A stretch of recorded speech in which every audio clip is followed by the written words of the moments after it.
नमस्कार दोस्तों, स्वागत है आप सभी का हमारे YouTube चैनल तत्काल एजुकेशन पे। दोस्तों उम्मीद करते हैं आप सभी बहुत अच्छे होंगे, आपकी तैयारी भी काफी जबरदस्त तरीके से चल रही होगी। दोस्तों आज हम आप लोगों के लिए रीजनिंग के 15 महत्वपूर्ण प्रश्न के बारे में इस वीडियो में बताएंगे, जो कि SSC, railway, group D, NTPC या किसी स्टेट एग्जाम की तैयारी कर रहे हैं, इस टाइप के प्रश्न हमेशा परीक्षाओं में पूछे जाएंगे। दोस्तों ये पार्ट नंबर कौन सा 125 है, पार्ट नंबर 124 नहीं देखें तो आप वीडियो सेक्शन में जाके देख सकते हैं। दोस्तों पहला प्रश्न देख लेते हैं। दोस्तों पहला प्रश्न है, इसमें देखिए नीचे दी गई श्रृंखला श्रेणी में प्रश्नार्थक चिन्ह के स्थान पर कौन सी संख्या आएगी। देखिए नीचे यहाँ पर आपको एक श्रृंखला दिया है, इन श्रृंखला में बता रहा है कि इस प्रश्नार्थक के चिन्ह पर इन चार ऑप्शन में से कौन सी संख्या पर भरा जाएगा। देखिए यहाँ पर सबसे पहले प्रश्न को समझते इसमें बोलकर है, ठीक है ना। देखिए यहाँ पर क्या बोल रहा है, 20 लेकर हो रहा है, 32 हो रहा है, 32 लेके और 46 हो रहा है, 46 ले यहाँ पर आपको 62 हो रहा है, 62 ले यहाँ पर 80 हो रहा है, 80 से आपको अगला संख्या ज्ञात करना है। देखिए इन श्रृंखला को ध्यान से देखने के बाद में हमको क्या दिख रहा है, हमको यही दिख रहा है कि 20 लेकर है 32 हो रहा है, ठीक है। अब 20 ले 32 रहता है, 20 में अगर 12 को जोड़ देंगे तो 32 आ जाएगा, और 32 लेकर लिखे 46 लिख रहे हैं, तो 32 में अगर 14 को जोड़ देंगे तो 46 आ जाएगा, और 46 लेकर लिख रहे हैं 62 लिख रहे हैं, तो 46 में अगर 16 को जोड़ देंगे तो 62 आ जाएगा, 62 लेकर लिख रहे हैं 80 लिख रहे हैं, हाँ तो 62 में यहाँ पर 18 को जोड़ देंगे तो 80 आ जाएगा। तो 80 में कौन सी संख्या जोड़ेंगे जो अगला संख्या ज्ञात होगा। देखिए यहाँ पर आपको नीचे ध्यान से देखिए, यानी 12, 14, 16, 18, 2, 20, यानी दो का अंतर चल रहा है, तो 20 जोड़ देंगे तो यहाँ पर 80 में जब 20 को जोड़ेंगे तो कितना आ जाएगा, 100 आ जाएगा। यानी इस प्रश्नार्थक चिन्ह पर कौन सा संख्या भरा जाएगा, 100 हो जाएगा। तो 100 को देखते हैं किस ऑप्शन में दिख रही है, यानी ऑप्शन नंबर ए में दिख रहा है, ऑप्शन नंबर ए आपका सही हो जाएगा। दोस्तों मैं उम्मीद करता हूँ इस प्रश्न को भी आप अच्छी तरह से समझ पाओगे। नेक्स्ट प्रश्न देख लेते हैं। दोस्तों दूसरा प्रश्न है, इसमें देखिए नीचे दिए गए विकल्पों में से संबंधित संख्या को चुनिए। देखिए नीचे यहाँ पर आपको एक संबंधित संख्या दी है, यानी 8 जो है आपको 36 ले समेत है, ठीक उसी प्रकार से बताना है कि 12 जो है प्रश्नार्थक चिन्ह पर इन चार ऑप्शन में से किसे समित होगा। देखिए यहाँ पर सबसे पहले प्रश्न को समझते इसमें बोलकर है, ठीक है ना। देखिए यहाँ पर क्या बोल रहा है, 8 को क्या करेंगे कि यहाँ पर आपको 36 आ जाएगा, उसी प्रकार से 12 को रखेंगे, ठीक है ना। तो यहाँ पर ध्यान से देखिए, अगर दिख रहा है 8 दिख रहा है, अगर 8 में क्या करते हैं और 4 के 32, अगर 4 से क्या करते हैं गुना करेंगे, फिर यहाँ पर आपको क्या करते हैं और 2 को जोड़ देंगे, और 4 के 32, 4 36, नहीं 4 को जोड़ना होगा, ठीक है। 4 को जोड़ते हैं 36 आ गया। अगर उसी प्रकार से देखिए 12 दिख रहा है, हाँ तो 12 में 4 से गुना करेंगे, 4 को 48, 48 में 4 को जोड़ देंगे, कितना आ गया है, यहाँ पर आपको 52 आ गया है। 52 तो किसी ऑप्शन में दिया ही नहीं है, यानी इसका मतलब कि इस तरह से प्रश्न सोल्व नहीं किया जा सकता है, ठीक है। देखिए इसमें थोड़ा सा लॉजिक लगाते हैं, इसमें लॉजिक कैसे लगाएंगे, यहाँ पर ध्यान से देखिए। एक क्या दिख रहा है, 8 दिख रहा है, 8 में क्या करेंगे 8 से गुना करेंगे, और बट्टा में 2 से भाग करेंगे, फिर प्लस में क्या करेंगे 8 बट्टा में 2 से जोड़ देंगे। अब देखिए 8 एकम 8 हो गया, इस सबको क्या आ गया 4 आ गया, इसको भाग करेंगे तो 4 आ गया, ठीक है ना। गुने क्या करेंगे 4 करेंगे, फिर प्लस में 4 हो जाएगा, ठीक है। अब देखिए 8 चौके 32 हो गया, यहाँ पर 32 हो गया, 32 4 को जोड़ देंगे, अब कितना गया ये 36 आ गया, जो कि देखिए यहाँ पर 36 दिया है। उसी प्रकार से क्या करेंगे 12 को भी रखना होगा। देखिए अब 12 दिख रहा है, फिर गुने 12 बट्टा में 2 हो गया, फिर गुने 12 बट्टा में 2 हो गया, इसको दोनों को काट लेंगे तो 6 मर्त में भी काटेंगे 6 मर्त में, ठीक है ना। हाँ तो 12 गुने 6, 12 गुने 6 और प्लस 6 को तो कितना गया बर्छक 72 आ गया। हाँ 72 में 6 को जोड़ देंगे तो 78 आ जाएगा, कितना गया ये 78 आ गया। थोड़ा सा छोटा लिख लेंगे, अगर मान लीजिए 6 को जोड़ देंगे तो कितना आ जाएगा, यहाँ पर आपको ये 78 आ गया, कितना है 78, यानी इस प्रश्नार्थक चिन्ह पर कौन सा संख्या भरा जाएगा 78 हो जाएगा। तो 78 को देखते हैं किस ऑप्शन में दिख रही है, तो ऑप्शन नंबर यहाँ पर आपको बी में दिख रहा है, यानी ऑप्शन नंबर बी आपका सही हो जाएगा। दोस्तों मैं उम्मीद करता हूँ इस प्रश्न को भी आप अच्छी तरह से समझ पाओगे। नेक्स्ट प्रश्न देख लेते हैं। दोस्तों तीसरा प्रश्न है, इसमें देखिए पवन अपनी कक्षा में ऊपर से 13वें, ठीक है, 13वें और नीचे से तीसरे स्थान पर है, तो कक्षा में कितने विद्यार्थी हैं। देखिए यहाँ पर सबसे पहले प्रश्न को समझते इसमें बोलकर है, ठीक है ना।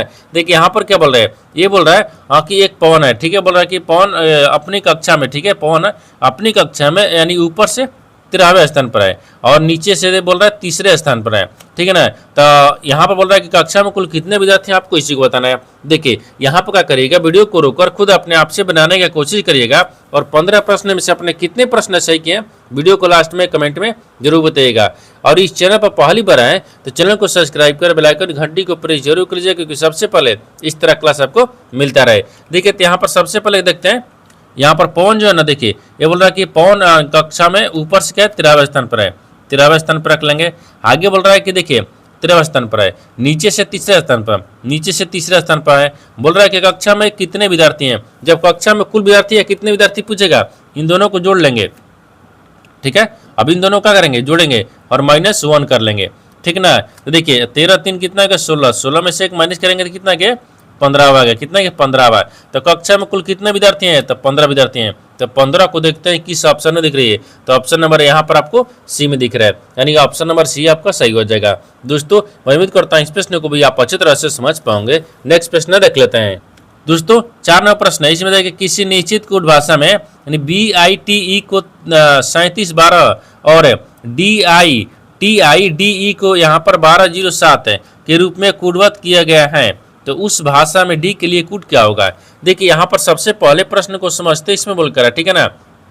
यहाँ पर क्या बोल रहा है, ये बोल रहा है कि देखिए किसी निश्चित कोड भाषा दिया है, इसमें BITE को क्या लिख रहे हैं 3712 लिखा जा रहा है। अब उसी प्रकार से DI यानी TIDE को क्या लिख रहे हैं 1207 के रूप में लिखा जाता है। उसी कोड भाषा में बताना है कि डी को कैसे लिखा जाएगा। देखिए तो सबसे पहले यहाँ पर लिखते हैं, ये बी हो गया, आई हो गया, टी हो गया, ई हो गया है, इनको क्या लिख रहे हैं, तो यहाँ पर आपको 37 और 12 लिख रहा है। उसी कोड भाषा में देखिए यहाँ पर आपको क्या लिख रहा है, TI लिख रहा है और डी लिख रहा है, ई लिख रहा है, इनको क्या लिख रहा है, तो 1207 लिख रहा है, ठीक है। अब आगे बोल रहा है कि उसी कोड भाषा में डी को बताना कैसे लिखा जाएगा, तो यहाँ पर आपको डी को बताना है कैसे, और डी है गया ना, यहाँ पर डी दिख रहा है, डी को कैसे लिखा जाएगा। अब ध्यान से देखिए इस तरह के सवाल में क्या होता है, ये आपको शब्द अक्षर में क्या करेंगे, कौन मिलेंगे, इस संख्या में भी आपको कौन मिलेंगे, जो आपको कौन मिलेगा ना वही आपको आंसर होगा। जैसे में देखिए ई से ई मिल रहा है, ई से ई हो गया, और टी से टी मिल रहा है, आई से आई मिल रहा है। देखिए इसमें यहाँ पर आपको डी हो गया, इसमें आपको यहाँ पर बी कॉमन हो गया, ठीक है। उसी प्रकार से आप संख्या में रखते हैं, संख्या में क्या दिख रहा है 12 दिख रहा है, 12 कॉमन हो गया, 7 दिख रहा है, 7 कॉमन हो गया, इसमें देखिए 3 दिख रहा है, इसमें 0 हो गया। आपको डी का कोड क्या हो जाएगा 0 हो जाएगा, तो यहाँ पर आपको 0 हो जाएगा।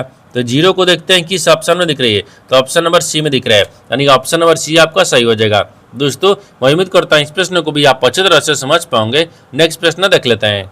दोस्तों 5 नंबर प्रश्न है, इसमें देखिए यह प्रश्न नीचे दी गई 5 से 3 अंकीय संख्याओं पर आधारित है। देखिए नीचे यहाँ पर आपको 5 को संख्या दी है जो 3 अंकीय संख्याओं पर आधारित है, ठीक है। आगे देखिए सवाल आपको यहाँ से पूछा है कि यदि सबसे बड़ी संख्या के तीसरे अंक को सबसे छोटी संख्या के दूसरे अंक में जोड़ा जाए तो परिणाम कितना होगा, आपको इसी को बताना है। देखिए यहाँ पर सबसे पहले प्रश्न को समझते इसमें बोल कर है, ठीक ना। यहाँ पर क्या बोल रहा है कि यह प्रश्न नीचे दी गई 5 और 3 अंकीय संख्याओं पर आधारित है। देखिए नीचे यहाँ पर आपको 5 को संख्या दी है जो 3 अंकीय संख्याओं पर आधारित है, यानी 604 लिख रहे 3 अंक दिया है, 895 लिख रहे 3 अंक दिया है, 669 लिख रहे 3 अंक दिया है, और 5 को संख्या दी है, तो 1 2 3 4 5 5 को दिए, ठीक ना। यहाँ तक समझ रहे। आप देखिए सवाल आपको यहाँ से पूछ रहा है, ठीक है। सवाल यहाँ से पूछा है कि यदि सबसे बड़ी संख्या के तीसरे अंक है, सबसे बड़ी संख्या के तीसरे अंक, इसमें देखिए सबसे बड़ी संख्या क्या दिख रहा है, 895 दिख रहा है। यहाँ पर 895 लिख देंगे, एक क्या दिख रहा है, ये बड़ी संख्या दिख रहा है, ठीक है ना, ये बड़ी संख्या हो गया, ठीक है। अब बड़ी संख्या क्या बोल रहा है कि तीसरा अंक, तो बड़ी संख्या के तीसरा अंक 5 दिख रहा है, 5 रख लेंगे। आगे बोल रहा है देखिए कि सबसे छोटी संख्या के दूसरे अंक, ठीक है, में जोड़ा जाए तो सबसे छोटी संख्या यहाँ पर आपको 307 दिख रहा है, तो 307 हो गया है, ठीक है। अब इसमें क्या दिख रहा है, ये छोटी संख्या दिख रहा है, छोटी संख्या के बोल रहा है कि दूसरा अंक, तो दूसरा अंक का दिख रहा है 0 दिख रहा है, यहाँ पर 0 रख लेंगे। अब बोल रहा है कि 0 अंक है, दूसरे अंक को जोड़ा जाए एवं इन दोनों को आपस में जोड़ा जाए तो परिणाम कितना होगा, तो यहाँ पर जोड़ने के बाद में कितना आ गया, 0 और 5 को जोड़ेंगे तो 5 आ जाएगा, यहाँ पर 5 हो जाएगा। तो 5 को देखते हैं किस ऑप्शन में दिख रही है, तो ऑप्शन नंबर डी में दिख रहा है, यानी कि ऑप्शन नंबर डी आपका सही हो जाएगा। दोस्तों मैं उम्मीद करता हूँ इस प्रश्न को भी आप अच्छी तरह से समझ पाओगे। नेक्स्ट प्रश्न देख लेते हैं। दोस्तों 6 नंबर प्रश्न है, इसमें देखिए निम्नलिखित संख्या और प्रतीक है, श्रृंखला का संध भर लीजिए तथा दिए गए प्रश्न का उत्तर दीजिए। गिनती केवल बाएं से दाएं की जानी चाहिए। यहाँ पर आपको एक श्रृंखला दे दिया है, इन श्रृंखला में आपको बताना क्या है। सवाल देखिए यहाँ से पूछ रहे हैं, सवाल पूछ रहे हैं कैसे कितनी संख्या है जिनमें से प्रत्येक के ठीक पहले एक संख्या और बाद ठीक एक प्रतीक है। देखिए यहाँ पर सबसे पहले प्रश्न को समझते इसमें बोलकर है, ठीक है ना। देखिए यहाँ पर क्या बोल रहा है, ये बोल रहा है कि निम्नलिखित संख्या और प्रतीक है श्रृंखला का संदर्भ लीजिए तथा नीचे दिए गए प्रश्न का उत्तर दीजिए और गिनती केवल बाएं से दाएं की जानी चाहिए। यहाँ पर आपको देखिए एक श्रृंखला दिया है, इन श्रृंखला में आपको बताना क्या है। सवाल देखिए यहाँ से पूछा है, ये बोल रहा है कि ऐसे कितनी संख्या है। यहाँ पर आपको संख्या को रख लेंगे, ठीक है। ये संख्या है, इसमें ऐसे कितनी संख्या है, ठीक है, जिनमें से प्रत्येक के ठीक पहले एक संख्या है, जिनके पहले क्या दिख रहा है, एक संख्या दिख रहा है, ठीक है, और ठीक बाद एक प्रतीक दिख रहा है। बाद में क्या दिख रहा है, एक प्रतीक दिख रहा है। देखिए यानी इसका कहने का मतलब होगा कि इन श्रृंखला में आपको बताना क्या है, कैसे कितने संख्या है, जिसके पहले संख्या है, जिसके बाद भी प्रतीक है। तो सबसे पहले संख्या को ढूंढते हैं। देखिए ये संख्या दिख रहा है, संख्या के पहले संख्या हो गया, इस बाद में प्रतीक दिख रहा है, ठीक है। अब उसी प्रकार से देखिए, हाँ देखिए यहाँ पर आपको संख्या दिख रहा है, संख्या के पहले संख्या, बाद में प्रतीक दिख रहा है, ठीक है। देखिए यहाँ पर आपको क्या दिख रहा है, संख्या दिख रहा है, संख्या के पहले संख्या, संख्या के बाद एक प्रतीक दिख रहा है, 3 हो गया। और इसमें कहीं दिख रहा है और नहीं दिख रहा है, यानी तीनों को दिख रहा है, ठीक है ना। इसमें 3 को ऐसी संख्या दिख रही है जिसके पहले संख्या, जिसके बाद प्रतीक दिख रहा है। तो 3 को देखते हैं किस ऑप्शन में दिख रही है, यानी ऑप्शन नंबर यहाँ पर आपको सी में दिख रहा है, यानी ऑप्शन नंबर सी आपका सही हो जाएगा। दोस्तों मैं उम्मीद करता हूँ इस प्रश्न को भी आप अच्छी तरह से समझ पाओगे। नेक्स्ट प्रश्न देख लेते हैं। दोस्तों 7वां प्रश्न है, इसमें देखिए नीचे दिए गए विकल्पों में से संबंधित शब्द को चुनिए। देखिए नीचे यहाँ पर आपको एक संबंधित शब्द दिया है, यानी क्रिकेट जो है आपको BLW से समझते हैं, ठीक है। उसी प्रकार से बताना है कि शतरंज जो है इस प्रश्नार्थ की चिन्ह पर इन 4 ऑप्शन में से किसे समझते होगा। देखिए यहाँ पर सबसे पहले प्रश्न को समझते इसमें बोलकर है, ठीक है ना। देखिए यहाँ पर क्या बोल रहा है, ये बोल रहा है क्रिकेट है, क्रिकेट आपको यहाँ पर LBW से समझते हैं, ठीक है ना। उसी प्रकार से बताना है कि शतरंज का यानी किसे समझते होगा। देखिए तो LDW का संबंध यहाँ पर संबंध को रखें, ठीक है, ये संबंध से है, ठीक है ना। उसी प्रकार से शतरंज का संबंध बताना है, तो शतरंज का संबंध यहाँ पर क्या हो गया, चेकमेट हो गया, ठीक है ना। तो यहाँ पर आपको चेकमेट हो जाएगा, ठीक है ना, चेकमेट हो जाएगा, इसका संबंध हो जाएगा, ठीक है। ये संबंध दिख रहा है।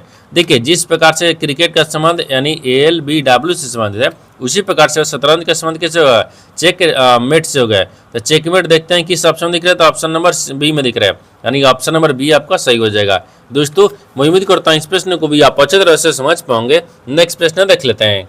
दोस्तों 8वां प्रश्न है, इसमें देखिए 7 मित्र BCD ठीक है, TUV और यहाँ पर W उत्तर की ओर अभिमुख होकर एक सीधी पंक्ति में बैठे हैं। सभी मित्र C के बाईं ओर हैं बैठे हैं। तो C और T के बीच केवल 3 व्यक्ति बैठे हुए हैं। T और यहाँ पर V के बीच 2 व्यक्ति बैठे हैं।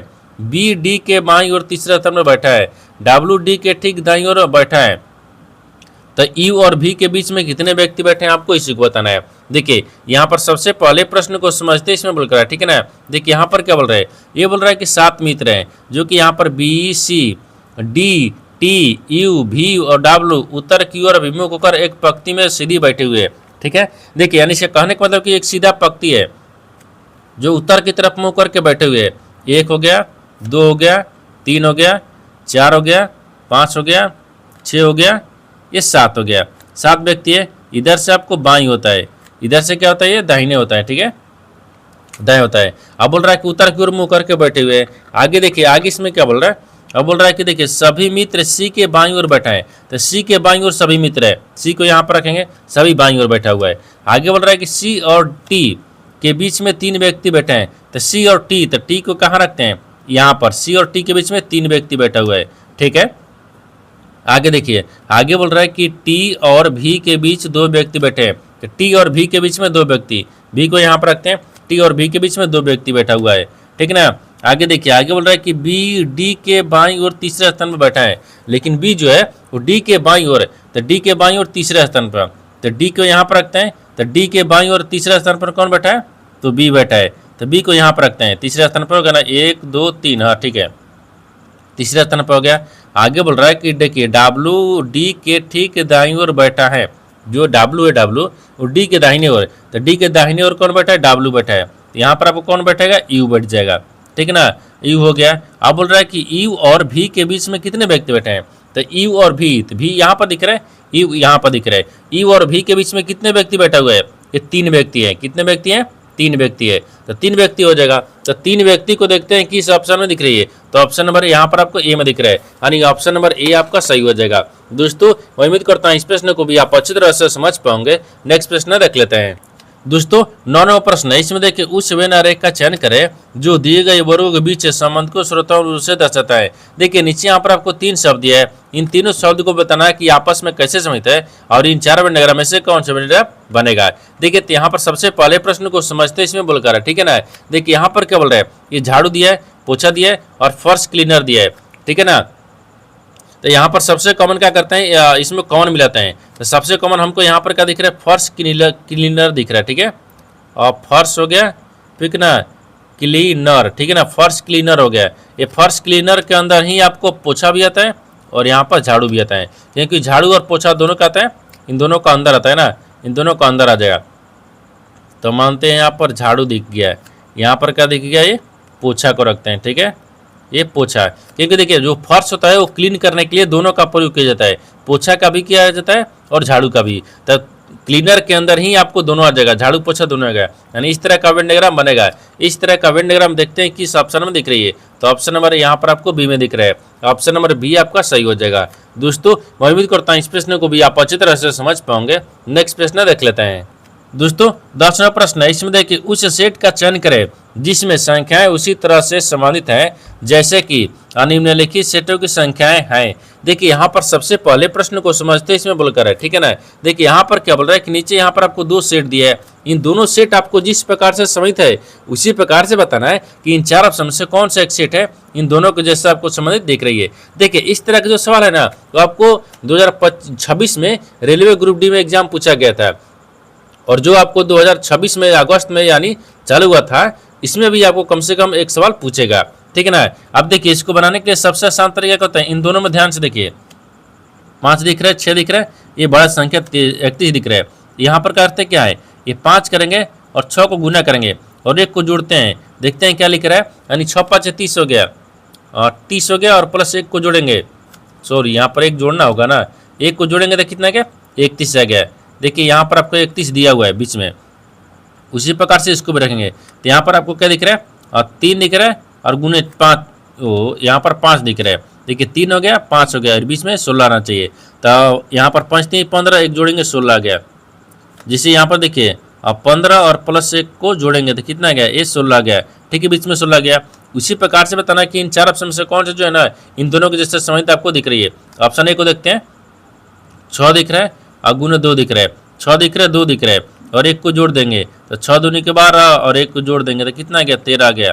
हाँ 13 तो बीच में ये रहा है, यानी इसका मतलब कि ऑप्शन नंबर ए जो है ना ये दोनों को जैसे आपको समझ दिख रही है, यानी ऑप्शन नंबर ए आपका सही हो जाएगा।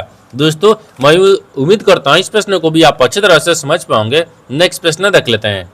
दोस्तों 11 नंबर प्रश्न है, इसमें देखिए यदि ए का अर्थ भागा है, बी का अर्थ गुना है, सी का अर्थ प्लस है और डी का अर्थ माइनस है, तो निम्नलिखित समीकरण में प्रश्न चिन्ह का स्थान पर क्या आएगा।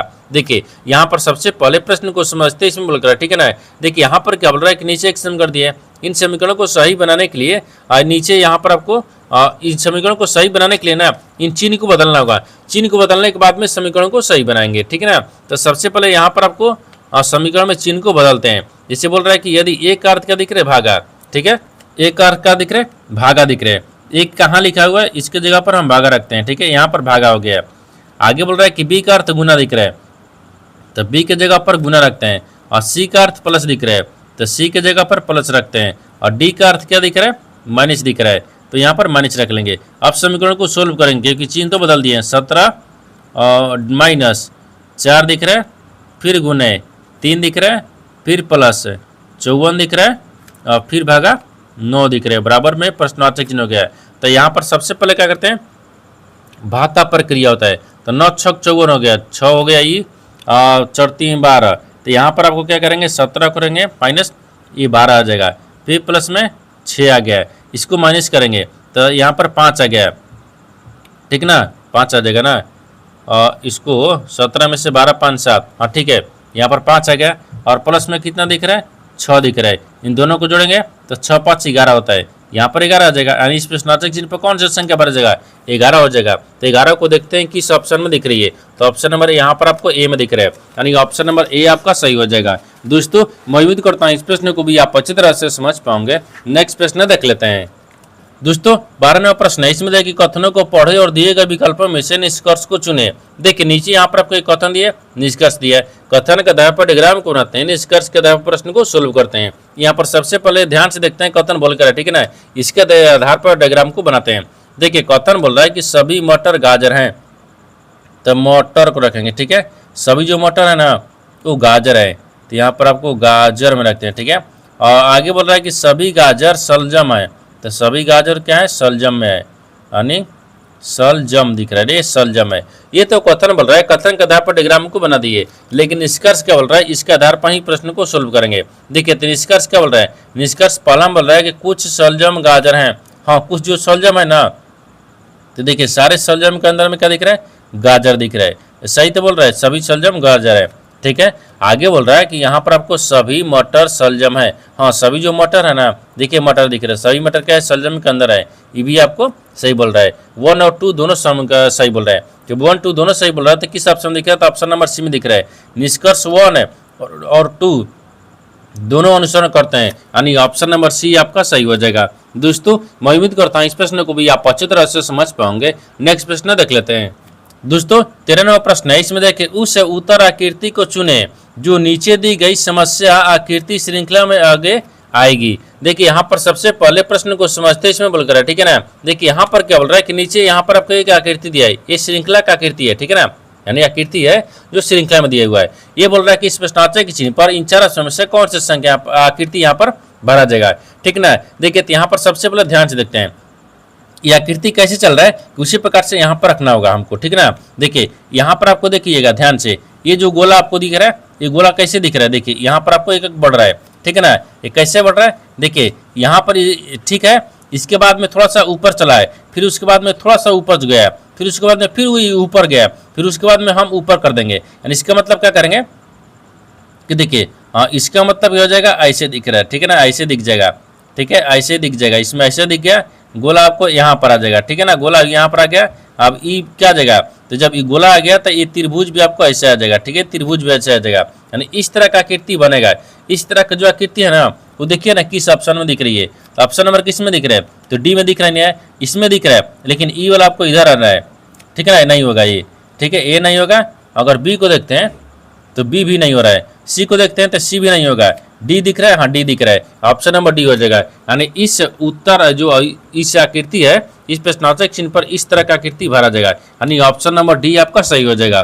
दोस्तों मैं उम्मीद करता हूँ इस प्रश्न को भी आप अच्छी तरह से समझ पाओगे। नेक्स्ट प्रश्न रख लेते हैं। दोस्तों 14वां प्रश्न है, इसमें देखिए बी ए का इकलौता पुत्र है, बी डी की माँ है और ए बी की माँ है, बताइए कि बी का डी से क्या संबंध है, आपको इसी को बताना है। देखिए यहाँ पर सबसे पहले प्रश्न को समझते इसमें बोल कर, ठीक है ना। देखिए यहाँ पर क्या बोल रहा है, ये बोल रहा है कि बी ए का इकलौते पुत्र है, तो मानते हैं यहाँ पर आपको बी रखते हैं, हाँ बी यहाँ पर रखते हैं, बी जो है ना वो ए का इकलौता पुत्र है, तो ए हो गया, ए का इकलौता पुत्र कौन हो गया, बी हो गया, तो एक के लौता, ठीक है, इकलौता ये पुत्र को रख लेते हैं, इकलौता पुत्र हो गया। यहाँ पर बोल रहा है देखिए बी जो ना बी ए का इकलौता पुत्र है, तो ए का इकलौता पुत्र कौन हो गया, बी हो गया। अब बोल रहा है कि सी डी की माँ है, जो सी है ना सी वो डी की माँ है, मानते हैं यहाँ पर सी रखते हैं, यहाँ पर डी रखते हैं, तो सी जो ना सी वो डी की माँ है, तो डी की माँ कौन हो गई, यहाँ पर माँ दिखेगा, माँ हो गई। आगे बोल रहा है कि ए सी की माँ है, जो ए है ना ए वो सी की माँ है, तो सी की माँ कौन हो गई, ए हो गई, ये भी माँ हो गया, ठीक है ना, माँ हो गया। आगे दिख रहा है, आगे बोल रहा है कि यहाँ पर बताइए कि बी का डी से क्या संबंध है, अब बताना है कि डी को बी से क्या संबंध है। देखिए यहाँ पर आपको क्या दिख रहा है, तो डी दिख रहा है, डी की माँ कौन हो गई, सी हो गई, सी की माँ ई हो गई, तो इसकी क्या हो जाएगी, ये नाना हो गई, नानी हो गई ना, नानी, जिससे यहाँ पर डी दिख रहा है, डी ना डी, तो डी जो है ना ए को क्या बोलेगी, नानी बोलेगी, नानी के पुत्र क्या हो जाएगा, मामा हो गया, ये नानी के पुत्र हो गया ना, तो क्या लगेगा, मामा, यानी इसका मतलब कि ये भाई हो जाएगा, ठीक है ना, ये भाई हो गया, यानी इसका ये भाई हो गया, तो क्या हो जाएगा, मामा हो जाएगा, ठीक है ना, माँ के भाई मामा हो जाएगा, तो यहाँ पर मामा से समित है, तो मामा को देखते हैं किस ऑप्शन में दिख रही है, तो ऑप्शन नंबर यहाँ पर आपको बी में दिख रहा है, यानी ऑप्शन नंबर बी आपका सही हो जाएगा। दोस्तों मैं उम्मीद करता हूँ इस प्रश्न को भी आप अच्छे तरह से समझ पाओगे। नेक्स्ट प्रश्न देख लेते हैं। दोस्तों 15 प्रश्न है, इसमें देख कि नीचे दी गई दो संख्याओं को आपस में बदल दिया जाए है तो निम्नलिखित समीकरण में कौन सा समीकरण सही होगा। देखिए यहाँ पर सबसे पहले प्रश्न को समझते इसमें बोल कर है, ठीक है ना। देखिए यहाँ पर क्या बोल रहा है, यहाँ पर बोल रहा है कि नीचे दी गई दो संख्याओं को आपस में बदला दिया जाए तो निम्नलिखित में से कौन सा समीकरण सही होगा। यानी इसके कहने का मतलब है कि नीचे यहाँ पर आपको एक समीकरण दिया है, इन समीकरण में बता रहा है कि इन 4 ऑप्शन में से कौन सा 2 चिन्ह को यानी 2 संख्या को आपस में बदल देंगे जो कि समीकरण सही बन जाएगा। तो सबसे पहले क्या करते हैं ना, ए को देखते हैं। अगर मान लीजिए ए को देखेंगे, हाँ तो 8 के जगह पर देखिए ए में देखेंगे तो 8 के जगह पर 4 रखते हैं और 4 के जगह पर 8 रखेंगे। हाँ यहाँ पर आपको 4 रखेंगे तो भाग तो यहाँ पर पहले भाग का प्रक्रिया होता है, तो भाग तो होगा नहीं क्योंकि सबसे पहले भाग को बदलेंगे तब तो भाग करना होगा। ये नहीं हो रहा है, ठीक है ना, ऑप्शन ए नहीं हो रहा है। ऑप्शन बी को देखते हैं तो 2 की जगह पर 4, 4 की जगह पर 2, फिर तो वही बतिया जा रहा है, भाग नहीं लग रहा है, ठीक है ना, भाग नहीं लगेगा। अगर सी को देखेंगे तो सी में 3 की जगह पर 8, 8 की जगह पर 3 और 3 की जगह पर 8, 8 की जगह पर 3। देखिए अगर यहाँ पर रख सकते हैं तो 8 की जगह पर मान लीजिए 3 हो गया, 3 की जगह पर 8 रखते हैं तो कितना गया, 2 चौके 8 आ गया, 4 इधर गया, 4 4 16 हो गया, ठीक है।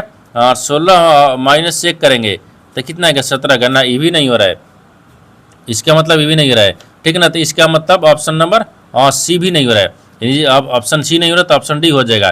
कैसे हो गया, देखिए 3 की जगह पर 4, 4 की जगह पर 3 रखेंगे, जैसे 3 की जगह पर क्या रखते हैं 4 को और 4 की जगह पर क्या रखेंगे 3 को रखेंगे, ठीक है ना। अब देखिए यहाँ पर एक बार 3 प्लस 2 दिख गया, ठीक है, 2 हो गया ना, 2 हो गया, फिर बट्टा में क्या रखते हैं 4 को रखते हैं, फिर गुने 8 रखते हैं, -1 करेंगे, बट्टा बराबर 6 करेंगे। अब इसको भाग करेंगे, देखिए 2 दूनी के 4 और 2 चौके 8, ठीक है ना, और इसको क्या करेंगे 4 3 7 हो गया और -1 करेंगे बराबर 6 आ गया, ठीक है। देखिए तो 6 में से 7 में से घटाएंगे 6 बचेगा और बराबर में कितना दिख रहा है 6 दिख रहा है, इन दोनों तरफ क्या हो गया, ये संतुष्ट हो गया। इसका मतलब कि किस ऑप्शन से हुआ है, यानी ऑप्शन नंबर यहाँ पर आपको डी से हुआ है, यानी ऑप्शन नंबर डी आपका सही हो जाएगा। दोस्तों मैं उम्मीद करता हूँ इस प्रश्न को भी आप अच्छी तरह से समझ पाओगे। नेक्स्ट प्रश्न वीडियो में मिलते हैं, तब तक जय हिंद। दोस्तों इस चैनल पर पहली बार आए तो चैनल को सब्सक्राइब कर बेल आइकन घंटी को प्रेस जरूर कर लीजिए क्योंकि सबसे पहले इस तरह क्लास आपको मिलता रहे। और इन सारे प्रश्न का PDF आपको टेलीग्राम पर मिल जाएगा जो कि इस वीडियो का डिस्क्रिप्शन में लिंक दिया गया है।